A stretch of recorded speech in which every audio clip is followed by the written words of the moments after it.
Okay, welcome to the Unitarian Universalist Fellowship of Midlands online worship service. I'm Sarah Clave, your worship associate for this morning's service.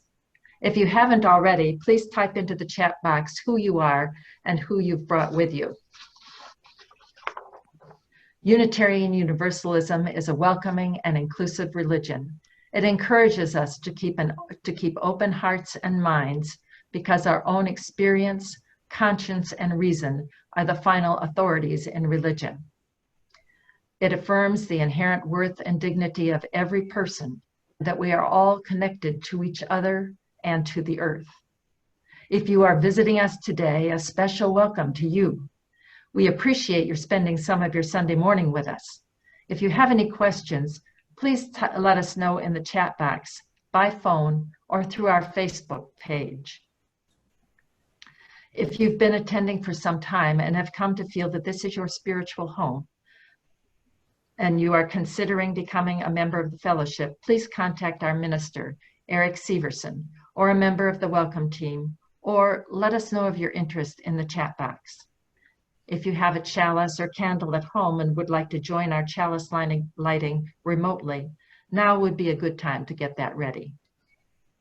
We will be including joys and sorrows this morning as we normally do during the service. You will want to find the participant icon and raise your hand to participate in that. And we do stop the recording during that part of the service. We now have an online donation option which we will introduce after the service. We will move on now to announcements. You will see them on your screen. Next week's service will be Stories from Nature, led by Connie Ofori-Dankwa. Although life isn't as easy as a walk in the park, spending time in a favorite outdoor place can be relaxing and rejuvenating. How can appreciating nature help us cope with the current state of the world? UUFOM members Jacob Gettler, Kathy Kinkema, Sarah Niswarn, and Connie Ofori-Dankwa share their stories, photos, and insights.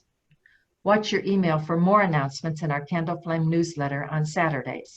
Email office@uufom.org to subscribe. New article submissions will be accepted beginning in September. If you have a candle or chalice at home and would like to light it now, please do so. Please join in reading our chalice lighting words today, titled Out of the Flames by Sarah Eileen Lawal. Out of the flames of fear, we rise with courage of our deepest convictions to stand for justice, inclusion, and peace. Out of the flames of scrutiny, we rise to proclaim our faith with hope to heal a fractured and hurting world. Out of the flames of doubt, we rise to embrace the mystery, wonder, and awe of all there is and all that is yet to be. Out of the flames of hate, we rise with the force of love, love that celebrates our shared humanity. Out of the flames, we rise.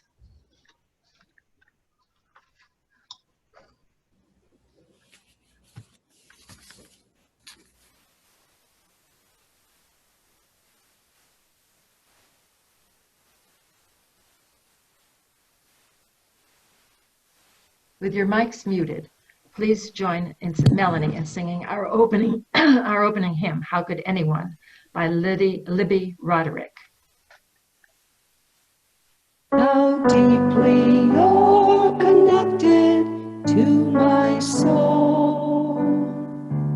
How could anyone ever tell you you are anything less than beautiful?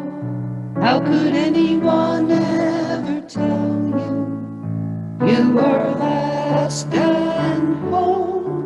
How could anyone fail to notice that your loving is a miracle? How deeply you're connected to my soul. How could anyone ever tell you you are anything less than beautiful? How could anyone ever tell you you are less than whole?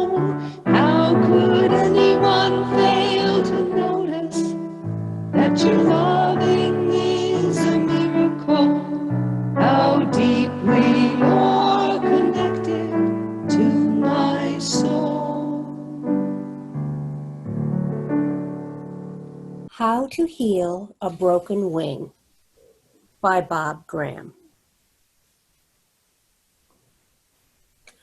High above the city, no one heard the soft thud of feathers against glass. No one saw the bird fall.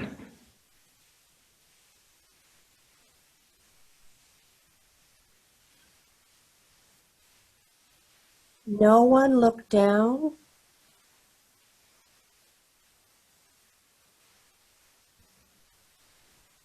Except Will.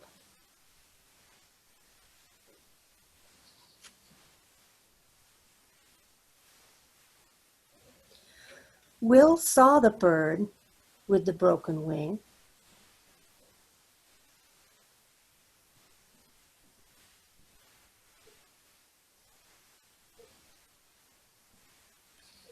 And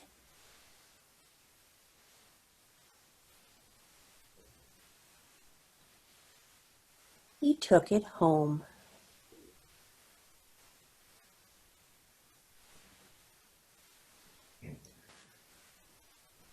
A loose feather can't be put back, but a broken wing can sometimes heal.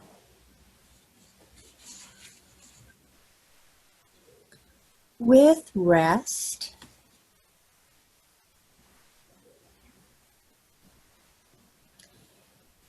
and time, very much time, and a little hope.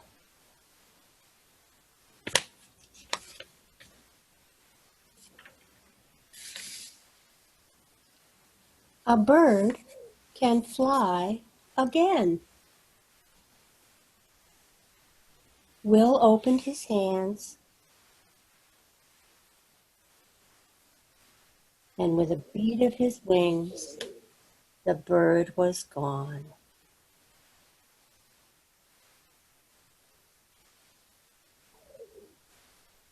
I invite you now to center yourselves and enter into a time of reflection, meditation, or prayer. Today's meditation is What We Do Matters by Laura Horton Ludwig. Spirit of life and love, we are here because we believe what we do matters. We are here because we believe how we live our life matters. That with every act of kindness or meanness, courage or fear, love or hate, we are weaving the fabric of the universe that holds us.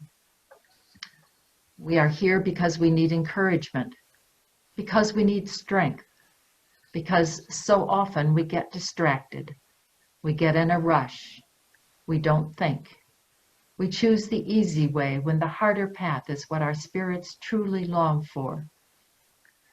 We are here because none of us is perfect, but together we inspire one another to try again, to take another step. We are here because we have felt the stirrings of love and grace in our hearts and hands, and we crave more of that for ourselves, and not only for ourselves, for everyone. We are here because how we live matters. Blessed be. Let's share now in an interlude called Zekele, Blessing by Elizabeth H. Norton, played by Melanie. This piece is a hymn from our supplemental hymnal. It is a traditional Transylvania blessing set to music. The blessing reads, where there is faith, there is love. Where there is love, there is peace. Where there is peace, there is blessing. Where there is blessing, there is God. Where there is God, there is no need.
Thank you, Melanie.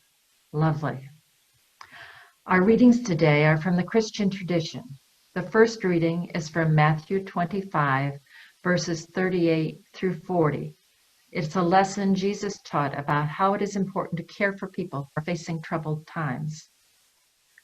Lord, when did we see you a stranger and invite you in? When did we see you sick or in person and go to visit you? The king will reply, I tell you the truth. Whatever you did for one of the least of these, my brothers, you did for me. The second reading is from Luke 24, verses 13 to 15, and describes how after his resurrection, Jesus supported some of his disciples and revealed himself to them when they were still struggling with the trauma of his crucifixion. On that same day, 2 of Jesus' followers were going to a village named Emmaus, about 7 miles from Jerusalem, and they were talking about all the things that had happened. As they talked and discussed, Jesus himself drew near and walked along with them. Now, Donna Clark, Executive Director of Emmaus House in Saginaw, will share her reflections on the mission of Emmaus House with us. Emmaus House is a home for women coming from jail, prison, or rehabilitation. Their purpose is to provide the women with a family-like Christian atmosphere where they are creating new lives for themselves. And now, Donna Clark. Thank you for allowing me to come and speak about this program that is so dear to my heart. I have the pleasure of being the executive director, but I started out as a guest. Emmaus House has been in existence for over 30 years. Our program, we get women in, we can take up to 36 women in our program. And these women come in so broken and frail and lost. And we have a Christian home-like atmosphere with a program. Our women, we have life skills for these women and job training and self-esteem groups and trauma groups, therapy one-on-one. We do not charge our ladies to stay with us, and they can stay as long as they need to. We believe that every woman and person can get lost and make mistakes, but we have some amazing, talented women that lost faith in themselves, lost faith in a God, lost faith in, and lost hope in recovering from substance abuse and trauma. And our women, some of them come from jail and prison, where when you get out of jail and prison, people have pretty much left you and you're alone. And our program truly believes that each of these women have a purpose, and they just flourish. And we have such a great track record here with our women. There's no time limit, and most of our women stay over a year, and we provide them with the job training, the work ethic, the confidence to go out and live a better life than they're used to. A couple of our women are starting Delta College and have never been to college and starting in the fall. We have women reuniting with their children, and a lot of them have been estranged for a long time. We allow parenting classes. We provide transportation for visits and parenting classes. And if our ladies are ready to start a job, we give them transportation. We have rules, and we are very structured and disciplined, which is needed to get back on track. But what I love about your service this morning is exactly the meditation reading, is exactly what we do. We walk with these women until they're able to, we set them free when they're strong enough, when they have enough confidence to be on their own again and live a substance-free life, because most of our women come in with some form of addiction or substance abuse. And it's just such a necessary program that it's beautiful and it's unique. And it shocks me sometimes when I'm doing speeches and people have never heard of our program because of the success rate that we have.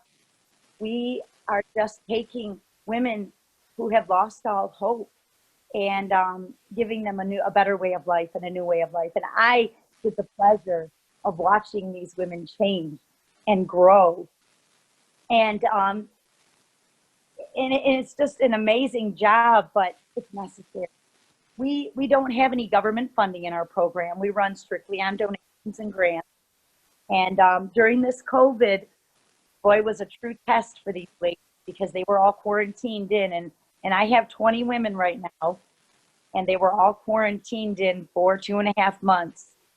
And just to watch these women struggle with coming through these tough times and seeing they can do it without putting substances in their body and running back to the crime or the street. And it's just such a necessary program these days. And because we're not government funded, we struggle in these times also. We have 7 houses that we run. We have 6 vehicles and a store. And on our store, fortunately, everything is free to the public. Our Emmaus House sits in the inner city, which is a lot of low-income families that don't have money. So we feed the public with our extra food. We give them furniture, and our store is free. And our women get job training at our store. A lot of my women coming in have never had a job, never punched a time clock, don't have a work ethic. And we teach the responsibility of that. Our women only have to volunteer. They don't have to pay any money to stay with us. They volunteer in the community, whether it be at the soup kitchen, the rescue mission, the animal shelter.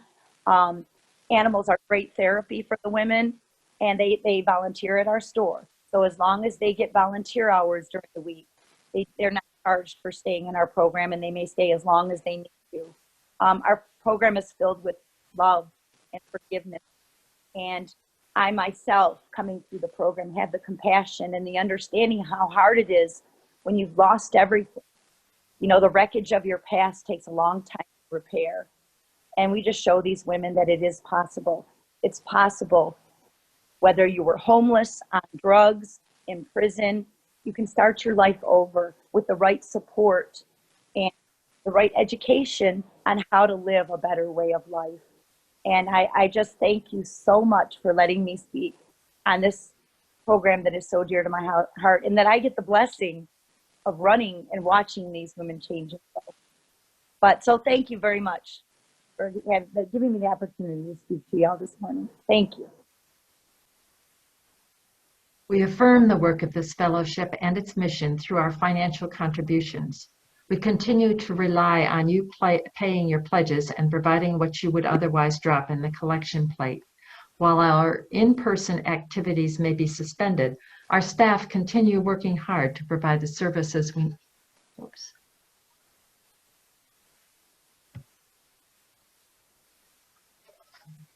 I thought I had unmuted myself. I hope I did. I was saying our staff continue working hard to provide the services we need. They and the bills still need to be paid. Please give as generously as you can, and may what you give bring you joy. Please take this time to write a check if you wish and mail it to the fellowship at 6220 Jefferson Avenue, Midland, Michigan 48640. To donate online, please stay after the service for instructions. Another option is to set up bank auto pay, which can be arranged by asking our treasurer, Vicki, for the UUFOM checking account number, and then having your bank set up a regular payment from your account. Thank you for your generosity. We will now share in an offertory musical selection, A Little Waltz by Renee Baton, played by Melanie.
Thank you, Melanie. Now, with your mic still muted, please join Melanie in singing our closing hymn, One More Step by Joyce Poley. One more step. We will take one more step till there is peace for us and everyone. We'll take one more step.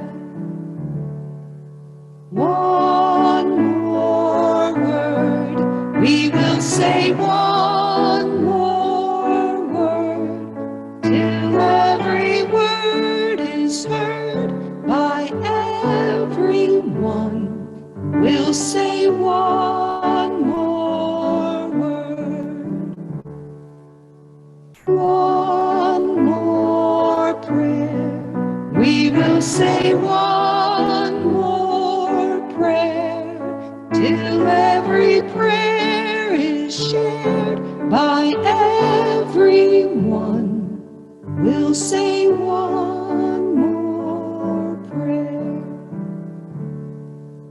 One more song. We will sing one more song till every song is sung by everyone. We'll sing one more song.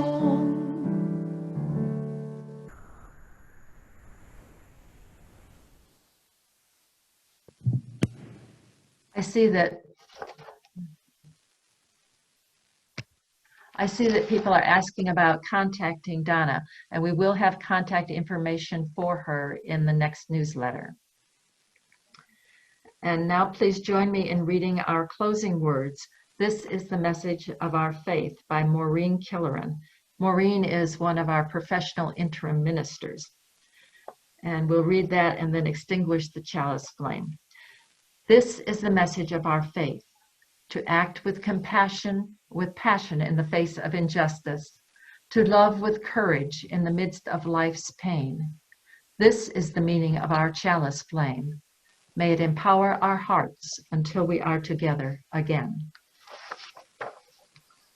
Thank you to Donna and everyone who helped make this service possible today. And thank you all for joining us today. If you can stay to chat, great. If you need to go, we understand. Whatever you may encounter in the coming week, please know that the love of this community goes with you. Until we are together again, many blessings.